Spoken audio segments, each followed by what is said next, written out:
Welcome back to my channel the learners village. तो हम national income के जो 3 मेथड हैं उनको कंप्लीट कर चुके हैं और इन तीनों मेथड का कॉन्सेप्ट हम पढ़ चुके हैं। अब हम न्यूमेरिकल्स पढ़ेंगे। इससे पहले हमने वैल्यू एडेड मेथड जो पहला मेथड था उसके कुछ न्यूमेरिकल्स हम पढ़ चुके हैं। उसके न्यूमेरिकल्स हमने सॉल्व किए थे। जो उसमें 2 टाइप के न्यूमेरिकल आते हैं वैल्यू एडेड मेथड में। एक तो आता है जो कॉलम बना करके उसमें ऑलरेडी कंपोनेंट लिख दिए जाते हैं, ठीक है, वो बहुत ईजी होता है। लेकिन एक और उनको हम सोल्यूशन दे चुके हैं, उसकी लिंक हम शेयर कर देंगे इस वीडियो में। ऑलराइट, एक दूसरा जो टाइप है जो हमने वहाँ पर डिस्कस नहीं किया था वो लैंग्वेज का होता है। जब क्वेश्चन लैंग्वेज में लिखा होता है उसको सोल्यूशन कैसे करेंगे, काफ़ी इजी होता है, बहुत इजी होता है। यहाँ पे एक एग्जांपल हम लेंगे और सॉल्व करेंगे और इसके बाद हम income method and then expenditure method के न्यूमेरिकल्स सॉल्व करेंगे।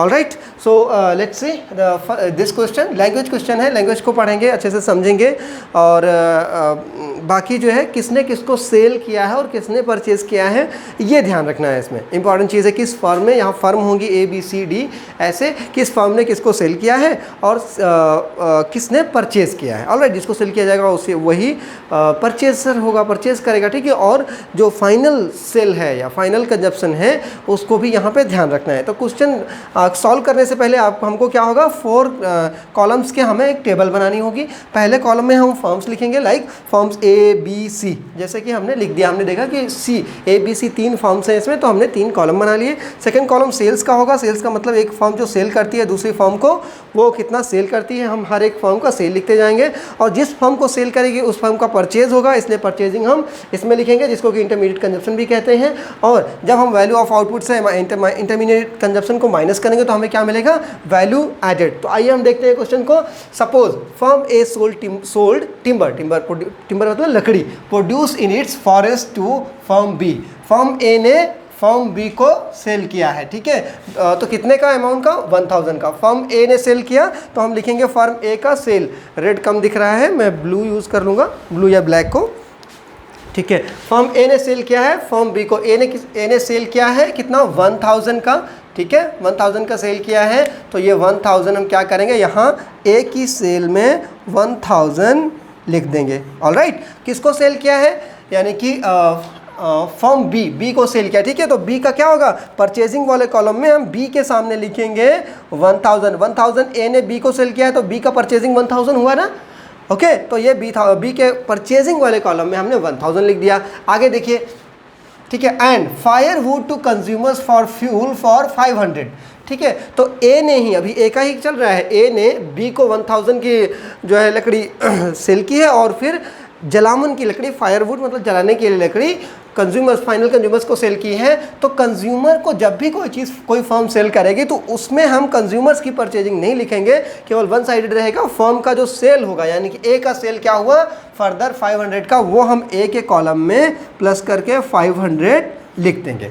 ऑलराइट, ये हो गया यहाँ तक। तो जितना हो जाएगा उसे हम मार्क करते चलेंगे, ये हो गया। अब नेक्स्ट आते हैं, firm B converted logs into sleepers partly sold to furniture making firm C for ₹800 and the remaining to private consumer for 700। अब देखो यहाँ पे फर्म बी ने क्या किया, फर्म बी ने उन जो है लॉग्स को, जो लकड़ियाँ थी, उनकी जो लकड़ियों की बल्लियाँ थी, उनको क्या स्लीपर में कन्वर्ट कर दिया है। और किसको सेल किया है, सी को, कितना अमाउंट का, फॉर 800। ऑलराइट, तो फर्म बी ने 800 का सेल किया, तो फर्म बी के सेल वाले कॉलम में 800 लिखेंगे। जिसको सेल किया है उसके परचेजिंग वाले कॉलम में लिखेंगे किसको सेल किया है, फर्नीचर मेकिंग फर्म सी को सेल किया है। तो सी के कॉलम में, सी के परचेज वाले कॉलम में हमने 800 मेंशन कर दिया। ऑलराइट, ये 800 मेंशन कर दिया और बी का सेल है। आगे बी ने क्या किया, उसको सी के अलावा एंड द रिमेनिंग, बी ने क्या किया, remaining to private consumers for 700। तो प्राइवेट जो कंज्यूमर्स हैं वो 700 का, तो यानी कि इसका और सेविंग बी का कितना होगा, 700 का। और ये 700 जो फाइनल कंज्यूमर को सेल होगा वो किसी का परचेजिंग नहीं बनेगा। ऑलराइट, तो ये हो गया 700। अब हम आगे देखते हैं, फर्म सी आ गया। Firm C sold furniture worth ₹1000 to private consumers. तो फर्म सी ने क्या किया है, सेल किया है 1000 का, ठीक है। फर्म सी ने सेल किया 1000, हमने 1000 यहाँ लिख दिया। किसको सेल किया है, प्राइवेट कंज्यूमर्स, यानी कि परचेजिंग में किसी का नहीं जाएगा। And the remaining to a government office for 500, government को भी अगर सेल किया जा रहा है गवर्नमेंट ऑफिस को, तो वो कंजप्शन एक्सपेंडिचर या कंजप्शन सेल होगा या प्राइवेट सेल ही माना जाएगा। उसे हम क्या करेंगे, यहाँ पे सेल में लिखेंगे सी की, लेकिन किसी की परचेजिंग नहीं लिखेंगे। ऑलराइट, तो 500 फर्दर हो गया यहाँ पे। ओके, अब हम आगे देखेंगे क्या बचा है, कैलकुलेट। अब क्वेश्चन आ गया, हमारा सेंटेंस कंप्लीट हो गया है। Calculate value added by firm A, firm B and firm C.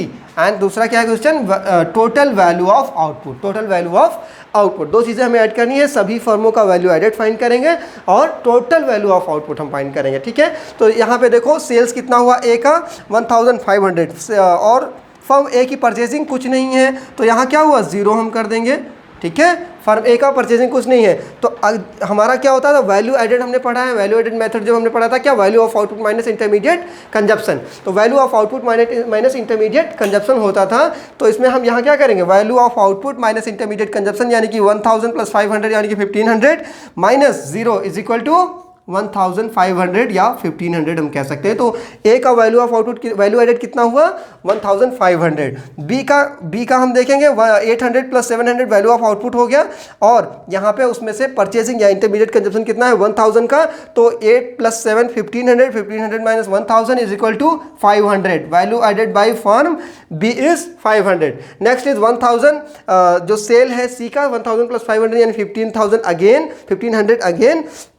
Intermediate consumption या परचेज कितना है फर्म सी का 800, तो यहाँ से 1500 यानी 1500 minus 800 is equal to 700। Value added by firm C is 700, ठीक है। तो ये तीनों का वैल्यू एडेड हो गया, यानी कि जो पहला ये था value added by firm A is 1500, value added by firm B is 500, value added by firm C is 700, ये हो गया। नेक्स्ट क्या है, टोटल वैल्यू ऑफ आउटपुट। तो ये वैल्यू ऑफ आउटपुट है यहाँ पे, इन तीनों का अगर हम सम टोटल कर लेंगे तो हमें क्या मिलेगा, टोटल वैल्यू ऑफ आउटपुट, ठीक है। यहाँ पे हम सम करेंगे तो टोटल इंटरमीडिएट कंजप्शन हो जाएगा, यहाँ पे हम अगर सम टोटल करेंगे तो वैल्यू एडेड हो जाएगा टोटल। लेकिन हमें क्या करना है, टोटल वैल्यू ऑफ आउटपुट, केवल तीनों का value of output he find करना है या सेल्स ही फाइंड करना है। तो हम देख लेते हैं, यहाँ 1000 प्लस 500 1500 हो गया, 800 प्लस 700 इज 1500 एंड 1500 अगेन, यानी कि 1500 plus 1500 plus 1500 is equal to 4500। Alright, तो यहाँ पे हमारा आंसर हो जाएगा value of output is 4500। Alright, तो ये आंसर हो गए। और फर्म बी का वैल्यू ऑफ, फर्म ए का value of output, value of output of firm A का कितना है, ये हो गया 1500, और बी का वैल्यू एडेड हो गया 500। Value of output, sorry value, just a second, value of output अलग अलग हमें बताना है, वैल्यू एडेड अलग अलग हमें बताना है। तो यहाँ पे बी का जो वैल्यू एडेड होगा वो क्या हो जाएगा, बी का वैल्यू एडेड, ठीक है, VM मीन्स वैल्यू एडेड।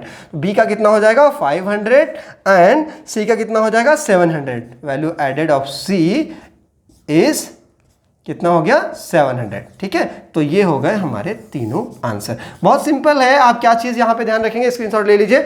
आपको याद क्या रखना है, केवल क्वेश्चन को अच्छे से पढ़िए, किसने किसको सेल किया है वो ध्यान रखिए, जिसने सेल किया है उसका सेल में लिख दो, जिसने परचेज किया है उसके परचेज में लिख दो। सिंपली यहाँ ध्यान रखना, अगर किसी एक फर्म ने सेल किया है किसी दूसरी फर्म को, तो दो बार लिखा जाएगा उसे, एक बार जिसने सेल किया है और एक बार जिसने परचेज किया है। अगर फर्म को नहीं बल्कि प्राइवेट कंज्यूमर्स को सेल किया है तो एक ही बार सेल में लिखा जाएगा जिस फर्म ने सेल किया है। ऑलराइट, ऐसे लिख करके बहुत ईजी है, कुछ नहीं इसमें प्लस करना है। केवल अगर मैथ्स की बात करें, जैसे न्यूमेरिकल में ये होता है कि बहुत मैथ्स होगी, तो मैथ्स के नाम पर इसमें केवल प्लस करना है और कुछ नहीं है। ऑलराइट, तो आई होप कि आपको ये चीज़ें क्लियर हुई होंगी। इसके बाद हम इनकम मेथड डिस्कस करेंगे। इनकम मेथड के कुछ क्वेश्चंस लेंगे जो डिफिकल्ट हैं, आप इसका स्क्रीनशॉट ले लीजिए। फ्रेंड्स वीडियो लंबी हो रही है, इसलिए हम केवल इस वीडियो को यहीं पे कंप्लीट करेंगे। हम नेक्स्ट वीडियो में इनकम मेथड और एक्सपेंडिचर मेथड के न्यूमेरिकल्स अपलोड करेंगे। Thanks for watching, stay tuned.